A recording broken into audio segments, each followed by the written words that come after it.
Hello, welcome to another educational video from Screams and Echoes.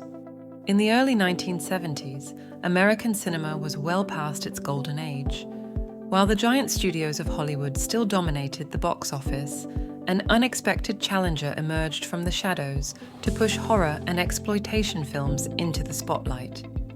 A trio of New England businessmen, known for their boldness and love for the outrageous, helped bring some of the most controversial and unforgettable films to mainstream audiences. This is the story of Hallmark Releasing Corporation, horror's original Masters of Audacity. The year was 1970, and American cinema was undergoing a transformation. Mainstream films from legacy studios like Universal, MGM, and Warner Brothers dominated the scene. But there was a growing appetite for something different, something more daring. Enter the masterminds behind Hallmark Releasing, which had no relation to the greeting card company of the same name. With a vision to disrupt the status quo, they set out to distribute films that others deemed too risky or controversial. Hallmark's founders, Robert Barsamian, Steve Manasian, and Phil Scuderi, were three friends and businessmen from the Boston area. In the late 1960s, they founded Esquire Theatres, which owned over 100 drive-in and indoor theatres throughout New England. Despite the number of theatres they owned, the trio realized that film exhibition was the least profitable aspect of the movie business. They decided to venture into the middle ground between making movies and showing movies, film distribution. Thus, Hallmark Releasing Corporation was born. This meant that lower-end studios that couldn't afford to promote, print, and send their movies to theatres would pay Hallmark to do so. This arrangement wasn't novel, but Hallmark had a unique advantage. Because they were still operating Esquire Theatres, the three partners were in an enviable position where they could attract films to distribute by guaranteeing studios at least 100 screens would show their films. This meant Hallmark Releasing would collect the distribution revenue, and Esquire would earn the income from ticket and concession sales at their theatres. Hallmark's first major breakthrough came in 1972 when they imported and released 1970s German-made Mark of the Devil. Starring Udo Kier, Herbert Lom, and Reggie Nolder, and directed by Michael Armstrong, Mark of the Devil was not just another horror movie. It was a visceral experience, infamous for its graphic depictions of torture and depravity during the 17th century witch hunts in Austria. To market the film, Hallmark not only declared the movie was rated V for violence, but they also employed a genius gimmick, vomit bags. Distributed to moviegoers, these bags became a symbol of the film's shocking content. The campaign worked. Mark of the Devil became a box office hit and solidified Hallmark's reputation for bold, boundary-pushing cinema. Hallmark Releasing Corp became more than just a distributor. It was a pioneer of exploitation cinema. They imported and marketed foreign fright films that pushed the limits of taste and decency, meaning they never would have gotten mainstream release in the US. Titles like The Blood-Spattered Bride and Tombs of the Blind Dead were not only provocative, but also tapped into the growing counterculture movement of the early 1970s. These films spoke to an audience eager for rebellion and raw, unfiltered storytelling. With a firm understanding of their audience, and having profited from both exhibition and distribution, Hallmark decided to take a stab at producing a movie. Having had tremendous success distributing 1971's Together, they invested $90,000 in that film's producer-director, Sean S. Cunningham, to make a horror film. Cunningham partnered with his friend Wes Craven to create what originally had the working titles Krug and Company, Night of Vengeance, Grim Company, and Sex Crime of the Century, before settling on Last House on the Left. As expected, the film was a hit outside of the mainstream theatre circuits. In keeping with Hallmark's irreverent marketing, the ads for Last House on the Left employed the now legendary tagline, To avoid fainting, keep repeating to yourself, it's only a movie. Only a movie. Only a movie. only a movie. The film grossed over $3 million in the US alone, in spite of its scenes of violence that are still considered extreme by today's standards. However, with great audacity came great controversy. Hallmark's films frequently courted censorship and public outcry, but Last House on the Left faced severe backlash for its graphic violence and disturbing themes. When submitted to the British Board of Film Classification, Board Secretary Stephen Murphy replied by stating, "We can find no redeeming merit in script, in acting, in character development, or in direction, which would lead us to feel that this film is worth salvaging. We have to reject the picture. Maybe we are wrong, but if we are to go into this area of sexual violence, it will have to be for a film in which we detect greater merit than this." With those words, the film was effectively banned in the UK. A few roughly edited screenings and home video releases notwithstanding, the ban would last until the film was released uncut on video in 2008, a 34-year-long embargo that in actuality only served to foster curiosity, piracy, and demand. An embargo that lasted decades longer than Hallmark Releasing Corporation, the company that financed the film.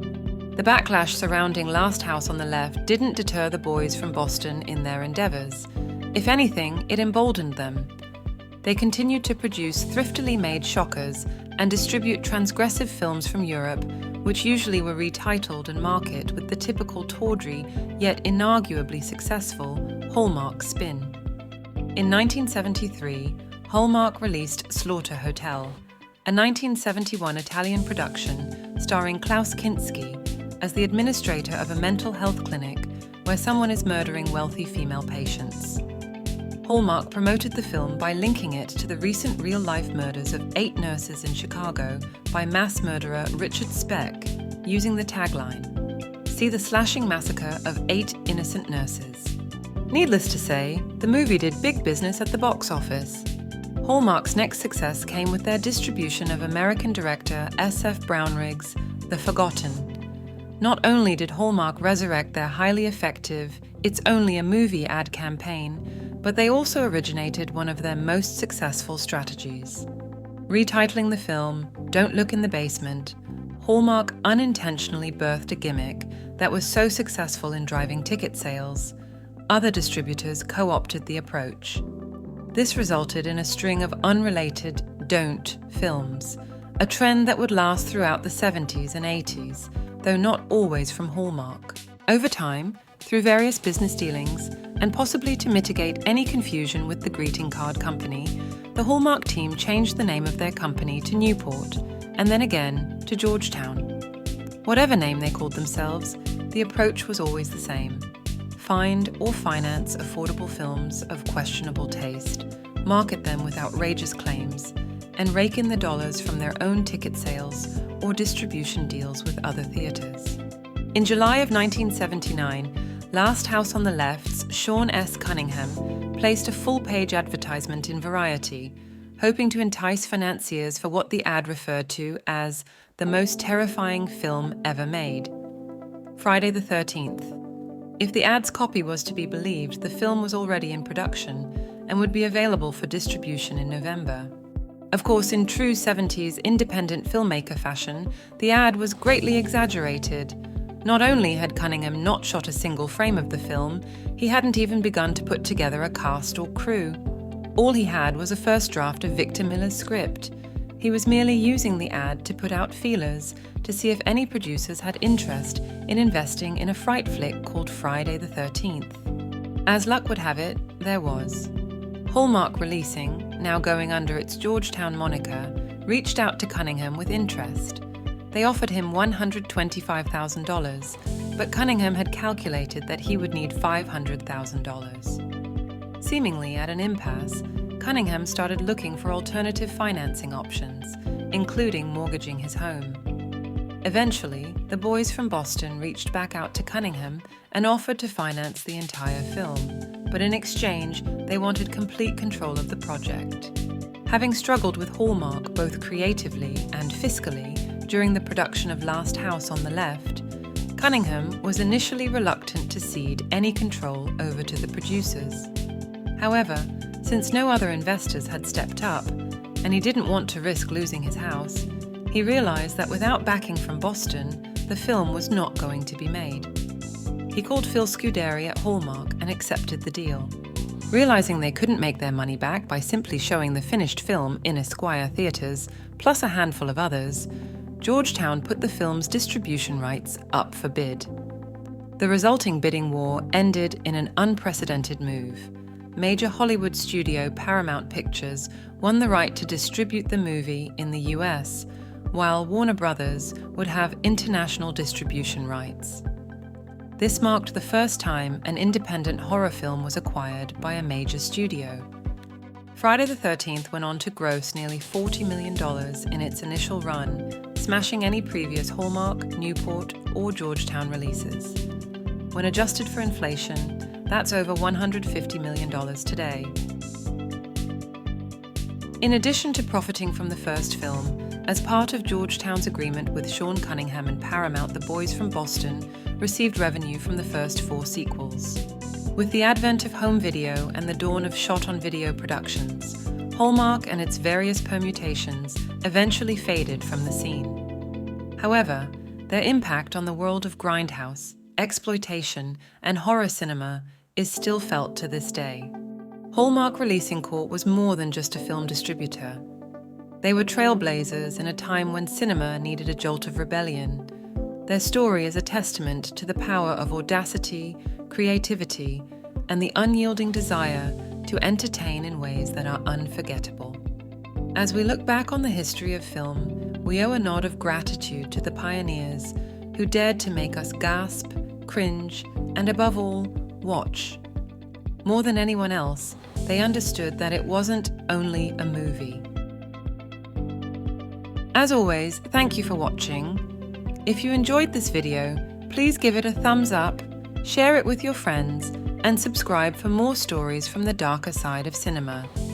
For Screams and Echoes, this is Luciana Forenza. I'll see you next time.